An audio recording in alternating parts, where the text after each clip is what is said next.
A Assembleia Nacional do Equador recebeu aval para dar andamento ao processo de impeachment do presidente Guillermo Lasso, acusado de crimes contra a administração pública no Equador. O pedido dos deputados foi aceito pela Corte Constitucional, que é a instância jurídica a qual cabe avaliar a admissibilidade deste tipo de processo. Sobre essa questão, nós vamos conversar agora com Pilar Troia, que é pesquisadora do Escritório Interregional do Instituto Tricontinental de Pesquisa Social. Olá, Pilar, prazer te receber aqui no Revista Brasil TVT, seja bem-vinda. Olá, muito obrigada pelo convite, boa noite. Pilar, vamos trazer um pouco para os nossos telespectadores aqui da TVT e ouvintes da Rádio Brasil Atual sobre esse momento ao qual o Equador passa, desse pedido, esse processo de impeachment contra Guillermo Lasso. Traz para a gente, tenta explicar para a gente, porque aqui no Brasil, infelizmente, a grande mídia não retrata os nossos vizinhos sul-americanos como deveria retratar na cobertura da imprensa. Eu queria te ouvir como que se deu esse processo contra o Guillermo Lasso. Bom, eu acho que vale a pena fazer um pouquinho de história, porque o desgaste do governo atual e a situação do país vem de trás, no? Do ponto que o Moreno, que era o presidente anterior, Lenín Moreno, ele foi eleito pelo mesmo partido do que o Correia, mas ele traiu o partido, virou à direita totalmente e começou a aplicação de políticas neoliberais, além de um lawfare, que é a perseguição política por meios judiciários, que eu acho que é das piores do continente. Não sei, eu acho quase pior que a do Brasil.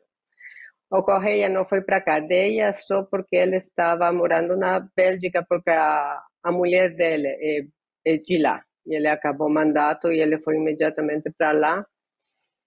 Os filhos estão lá também. E, bom, a perseguição levou o vice-presidente do Moreno, e que foi também do Correia, para a cadeia, o Jorge Glass. E muitas outras pessoas também foram perseguidas. E a aplicação de políticas neoliberais deu em muita pobreza, o aumento da desigualdade, porque o gasto público foi muito reduzido, os programas sociais foram sucateados, os hospitais não têm medicamento, não tem médico, às vezes nem é uma situação bem terrível. Não? A pandemia, claro, agravou tudo aquilo.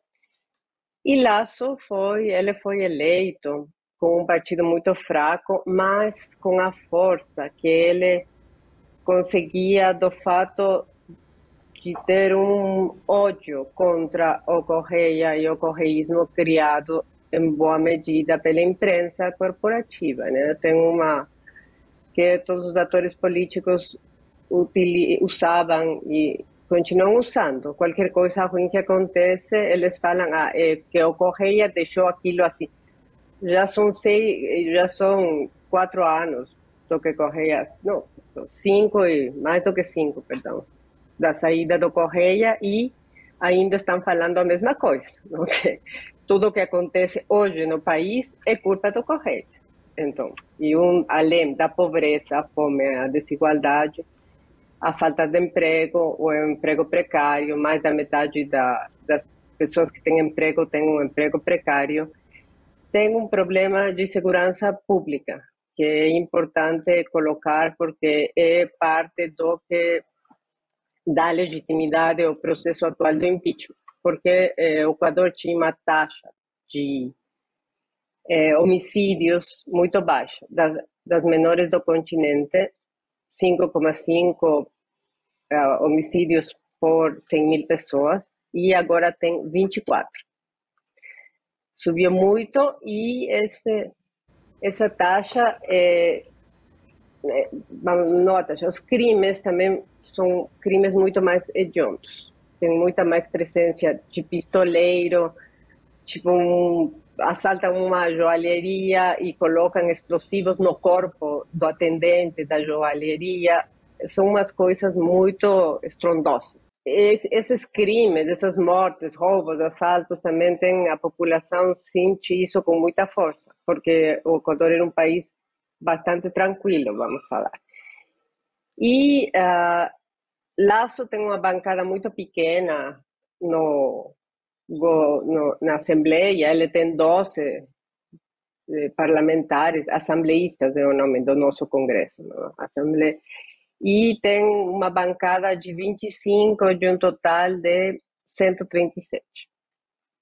Tá? Então, não é simples para ele lidar com o impeachment agora, mas a gente tem que lembrar uma outra coisa, que ele já quase sofreu um impeachment o ano passado, 2022, depois de uns protestos muito fortes do movimento indígena, né? Que talvez teve 2 momentos de levantamentos do movimento indígena, que é o maior movimento popular no Equador, um em 2019, que já foram muito fortes, mas quizá, talvez os do ano passado são os mais fortes, né? E em esse minuto tentaram um impeachment por outro mecanismo, mas não conseguiram. Ou seja, o Lasso teve votos suficientes na Assembleia para não ser impeachado, né?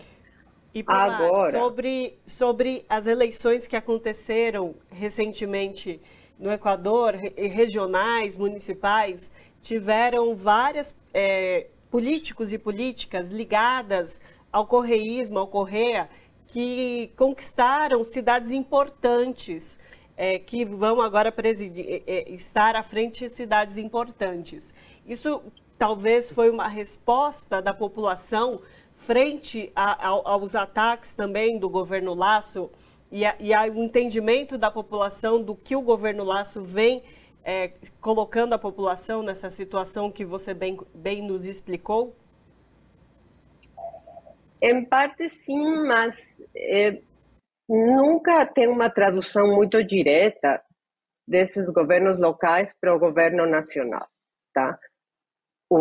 Depois, nas cidades maiores, Quito, Guayaquil, eles ganharam com muito pouco, não, mas com muito pouco e com um eleitorado muito dividido. Para vocês entenderem, no Equador, para eleição local o nome é prefeito, que vira muito confuso aqui porque seria mais ou menos o governador, mas não é exatamente governador porque não tem muita autonomia. Mas essas eleições das províncias ganharam das 2 principais províncias, a província de Pichincha, onde está Quito, a província de Guayas, onde está Guayaquil. Mas ganharam com 20 e pouco por cento dos votos, num caso, tá? E não tem segundo turno. Então, isso explica por quê. Quem vai ser, digamos, por exemplo, a autoridade de Quito, isso sim, prefeito de Quito, alcalde em espanhol, ele ganhou com 22% da votação. E o segundo tinha 20% e o terceiro tinha 19%. Então, tem uma votação muito dividida e a coisa é meio parecida. Então, eu não sei ainda como isso poderia se traduzir em umas novas eleições nacionais. Cambia a correlação de forças um pouco dentro do país, sim, mas essas autoridades ainda não tomaram posse. Foram eleitas, mas só tomam posse 24 de maio. Então, ainda não, elas não estão governando. Tá? Essa é outra coisa. E, então, a negociação que está rolando agora na Assembleia é a seguinte: eles precisam 92 votos dos 137 para conseguir o impeachment do Lasso. Lasso precisa apenas 46 para não ser impeachado, não? Essa é mais ou menos a suma. A oposição diz que tem 100 votos. Eu não sei se aquilo é verdade, que eles têm 100 votos, e tem vários cenários possíveis neste momento. Um cenário seria, por exemplo, que o Lasso renuncie para não ser impeachado e que vai o vice-presidente, que é do mesmo partido dele, porque sim, o que poderia acontecer se ele for impeachado e tem que ter nova eleição, teria mais chance de ganhar a esquerda, mesmo que agora não tenha nenhum candidato claro. Não é difícil pensar agora num candidato, né? Mas outro cenário é que no Equador tem uma coisa que chama da morte cruzada, que é um mecanismo na Constituição, que não é um nome oficial, porque o nome oficial é muito complexo, a gente coloquialmente chama de morte cruzada, que é o seguinte: se a Assembleia retira o presidente do cargo, por exemplo, então tem que ter nova eleição imediata para tudo, para a Assembleia, ou seja, para os parlamentares e para o presidente. E a mesma coisa, se o presidente decidisse dissolver a Assembleia, tem que ter nova eleição imediatamente para presidente e para os assembleístas, os parlamentares. Então, esses são caminhos que estão abertos. Não é muito provável que Lasso faça uma morte cruzada, tente fechar a Assembleia, não é provável. Pelo contrário, ele está negociando lá dentro para não ser empichado, mas esses caminhos estão ali. Agora, então, essa Pilar, é a situação. Recentemente, o ex-presidente Rafael Correa esteve aqui no Brasil, se reuniu com movimentos sociais. Como é que está a relação Rafael Correa com o partido dele, com essas forças aí? E mais, ele ganha força, ele está enfraquecido? Qual é a sua avaliação em relação à figura do Rafael Correa hoje, especificamente dentro do Equador? O que acontece é que ainda tem muito desse ódio gerado contra... vocês conhecem bem o ódio que tem aqui no Brasil contra o Lula, que tem muitas pessoas que votaram no Bolsonaro ainda hoje, após de 4 anos de horror, votaram no Bolsonaro só pelo ódio ao PT. Essa situação é igualzinha no Equador, tem muita gente disposta a votar por qualquer coisa, literalmente, mesmo o fascismo, se for contra o Correa. Correa teve muito problema para criar um novo partido, porque bloquearam ele. Claro, o Moreno, além de trair o plano de governo e tudo, ele tirou Correa do partido e se apropriou do partido, que agora já não existe. Então, Correa tentou criar um novo e não deixaram ele. Então, eles concorreram nas eleições com várias siglas, não? Várias diferentes para conseguir concorrer, unificados com o nome União por la Esperança, União pela Esperança, UNES. Eu acho que ainda é cedo para falar se ele teria muita chance. Por quê? Porque ele não pode voltar para o Equador, né? Ele está com...